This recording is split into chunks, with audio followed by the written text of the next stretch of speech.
फगुनवा में रंग रस बरसे, बाग ये वाली लो पानी। भीगे बगीचे वाली भीगे। का बात है, आज बड़े खुश नजर आ रहे हो। अरे बात ही कुछ ऐसी है। अच्छा, का हुआ? अपनी जो गन्ने की फसल है ना, हाँ हाँ। इस बार बहुत अच्छी हो रही है। अरे वाह, हाँ, ये तो बड़ी अच्छी बात है। और इस बार इतनी आमदनी होगी, तुम्हारे भैया की जो उधारी है ना, सब चुका देंगे।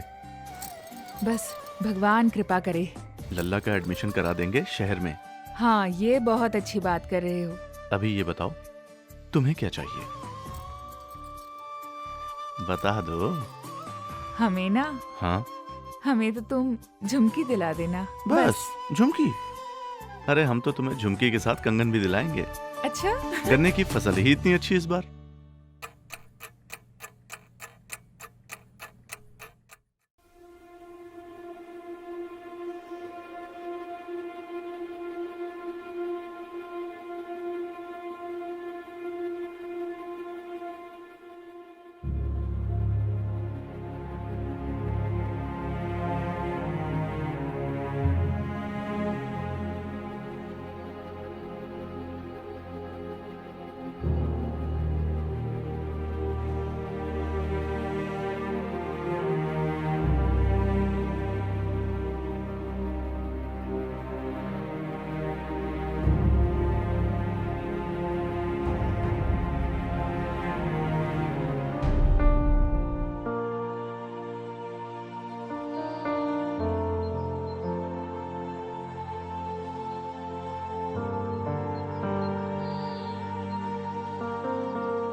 इतनी आमदनी होगी, तुम्हारे भैया की जो उधारी है ना, सब चुका देंगे। लल्ला का एडमिशन करा देंगे शहर में। हमें तो तुम झुमकी दिला देना। अरे हम तो तुम्हें झुमके के साथ कंगन भी दिलाएंगे।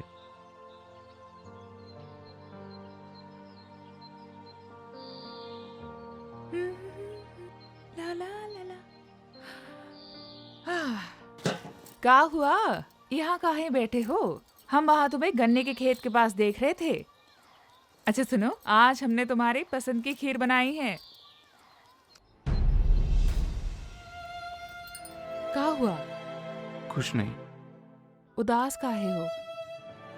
अरे वो अपने गन्ने की सारी फसल खराब हो गई। गन्ने में अजीब सी बीमारी लग गई। वो सब पत्तियां पीली पड़ गईं। कुछ समझ में नहीं आ रहा क्या करें। अच्छा सुनो, वो जो उस दिन गांव में जो बाऊजी आए थे ना, सुपरवाइजर, हाँ, तुम उनको फोन लगाओ। उनके पास इस समस्या का जरूर हल होगा। हाँ, तुम फोन लगाओ उन्हें। वो सही जानकारी दे देंगे हैं? हाँ, तो उन्हें फोन करेंगे। करेंगे नहीं, अभी फोन करो। अभी लगाएं? हाँ, देखना इस समस्या का हल जरूर निकलेगा।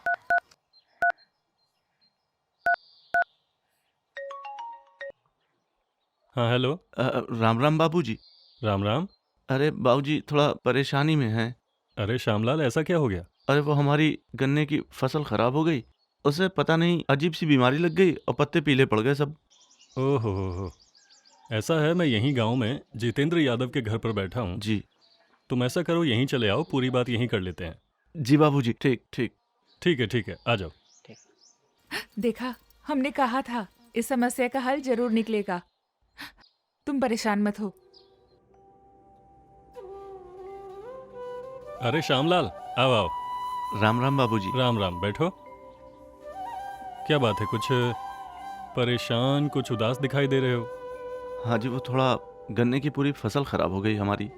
पूरा गन्ना लाल पड़ गया और सब पत्तियां पीली पड़ गई हैं। कुछ समझ में नहीं आ रहा क्या करें। ये सब लाल सड़न रोग की बीमारी के कारण हुआ है। किसके? अब मैं तुम्हें विस्तार से पूरी बात बताता हूँ। जी बताइए। ध्यान से सुनो। ये बहुत भयंकर बीमारी है, इसे गन्ने का कैंसर भी कहते हैं। कुछ समझ में नहीं आ रहा, मतलब ये बीमारी कैसे फैलती है? मैं बताता हूँ। ये बीमारी गन्ना बीज, मिट्टी, पानी और हवा में फैलती है। अगर हम बीमारी वाला गन्ना बोते हैं, उससे ये रोग फैलेगा। बीमार खेत में अगर हम दोबारा गन्ना बोते हैं, तब उससे भी ये रोग फैलेगा। और प्रभावित खेत का पानी अगर दूसरे खेत में जाता है, तो उससे भी ये रोग फैलता है। जब इसका प्रकोप बहुत बढ़ जाता है, तो गन्ने की पोरी पर फफूंदी दिखाई देती है और तेज हवा चलने पर यह फफूंदी दूसरे स्वस्थ गन्नों में उड़कर जाती है और उन्हें भी रोगी कर देती है। बाबूजी, लेकिन इस बीमारी को पहचानेंगे कैसे? इसके प्रारंभिक लक्षण ये होते हैं कि अप्रैल और मई में गन्ने की ऊपर से तीसरी और चौथी पत्ती पीली पड़ने लगती है। पत्ती की मध्य शिरा पर नीचे से ऊपर की ओर दोनों तरफ भूरे रंग की एक रुद्राक्ष की माला जैसी एक संरचना बन जाती है। अगर गन्ने की गांठ के पास पोरी को चाकू से खरोंचें, तो उसमें लाल भूरे रंग के चकत्ते दिखाई पड़ते हैं। यदि इसको अच्छे से समझना है और पुष्टि करनी है, तो लंबवत गन्ने को सीधा फाड़ें। फाड़ने पर हमें यह दिखेगा कि अंदर लाल और सफेद रंग के चकत्ते साफ दिखाई पड़ेंगे और सूंघने पर सिरके जैसी गंध आती है। बाबूजी, ये प्रजाति तो बहुत अच्छी है, इसी ने तो हमें मालामाल किया है, तो ये तो ऐसे चली जाएगी। लाल सड़न रोग की पुष्टि हो जाने पर उन सभी मूड़ों को जिनमें ये लक्षण दिखाई दे रहे हैं, उनको तुरंत जड़ों से उखाड़ दें। उखाड़ने के बाद उन्हें या तो जला दें या किसी अन्य स्थान पर 3-4 फीट का गड्ढा खोदकर उसमें मिट्टी से दबा दें। अच्छा, उखाड़े वाले स्थान पर 5-10 ग्राम प्रति मूढ़ ब्लीचिंग पाउडर उस पर छिड़कें और मिट्टी से उनको दबा दें और तुरंत चीनी मिल जाकर 4 लीटर प्रति एकड़ की दर से ट्राइकोडर्मा तरल को 400 से 500 लीटर पानी में घोल बनाकर नमी की अवस्था में खेत में जड़ों के पास डालें। इसके 30 दिन के बाद 4 लीटर प्रति एकड़ की दर से पीएसबी पाउडर को 400 से 500 लीटर पानी में घोल बनाकर नमी की अवस्था में पौधों की जड़ों के पास ड्रेंचिंग करें। पेड़ी गन्ने को अतिशीघ्र सप्लाई कर 1 वर्ष तक गेहूं, ढैंचा, धान का फसल चक्र अपनाएं और पौधा गन्ना प्रभावित होने पर भी अतिशीघ्र सप्लाई करें एवं इस खेत में पेड़ी ना रखें। इसके बाद गेहूं, ढैंचा, धान का फसल चक्र अपनाएं और अगले वर्ष गन्ने की वैरायटी बदलें। बाबूजी, आपने जैसा जैसा बताया हमारे सब समझ में आ गया।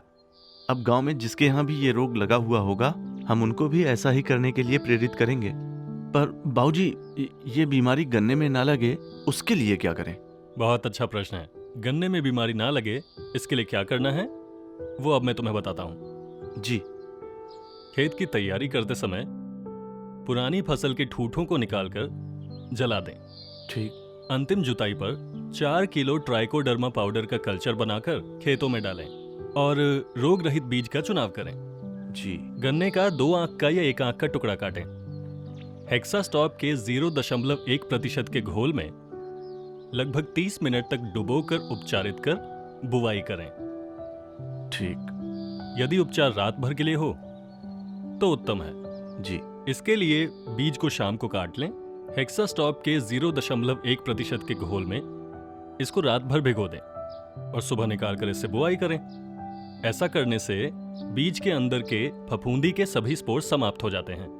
बाबूजी, आपने बहुत अच्छा समझा दिया। हम बाबूजी इस प्रजाति को विलुप्त नहीं होने देंगे। श्यामलाल जी, ध्यान रहे। जी। गन्ने का जमाव हो जाने के बाद 4 लीटर पीएसबी प्रति एकड़ की दर से 400-500 लीटर पानी में घोल बनाकर नमी की अवस्था में गन्ने की जड़ों के पास ड्रेंचिंग करें।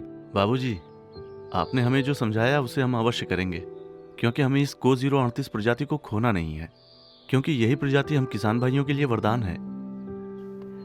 ये हुई ना पते वाली बात। सफल किसान वही कहलाएगा जो को 038 को लाल सड़न रोग से बचाएगा।